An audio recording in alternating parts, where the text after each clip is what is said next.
नमस्कार, मी माजी सैनिक सुभेदार तानाजी एकनाथ पवार, राहणार देवापूर, तालुका मान, जिल्हा सातारा।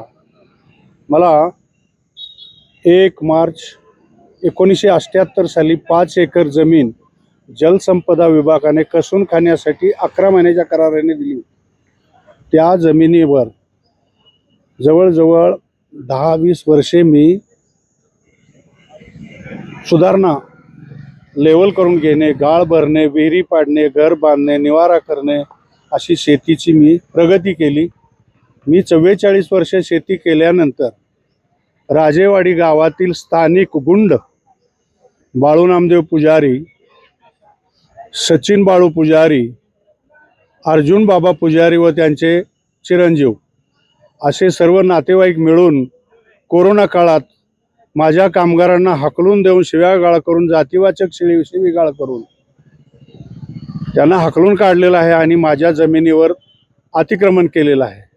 मी लाखो रुपये खर्च करून माझ्या आयुष्यातील पेन्शनची सर्व पुंजी पगाराची घालवून ही जमीन हाताखाली आणलेली होती। त्या जमिनीवर त्यांनी अतिक्रमण करून स्वतःची पिके निर्माण करायला सुरुवात केलेली आहे। आम्ही ज्यावेळी त्यांना विचारायला जातो की हे का आमच्या जमिनीत तुम्ही का, तर ते आम्हाला दमदाटी करतात, मारायला अंगावर येतात आणि संपवून टाकण्याची भाषा करतात। तेव्हा प्रशासनाकडे मी अनेक ठिकाणी विनंती अर्ज केले।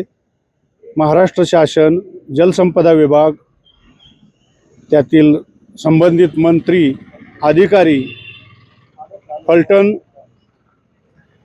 कार्यकारी अभियंता, पंढरपूर सब डिव्हिजन ऑफिसर, सेक्शन ऑफिसर महोद सर्वांच्या गाठी भेटी घेऊन माझ्या सैनिक कल्याण कार्यालयातर्फे superintendent of police Sangli, Atpadi PI police station या सर्वांना विनंती अर्ज करून सुद्धा माझी सुनावणी झालेली नाही।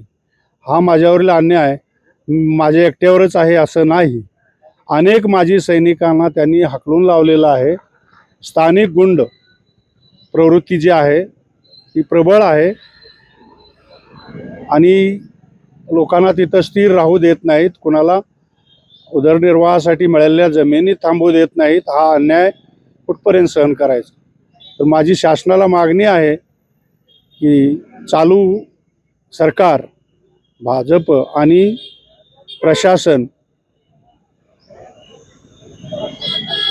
मंत्रालय मुंबई, जिल्हा प्रशासन, जिल्हाधिकारी जिल्हा सांगली, तहसीलदार तालुका आटपाडी जिल्हा सांगली या सर्वांनी या बाबीकडे लक्ष घालून माजी सैनिकास न्याय मिळवून द्यावा व त्याच्या उदरनिर्वाहाच्या कामासाठी मदत करावी।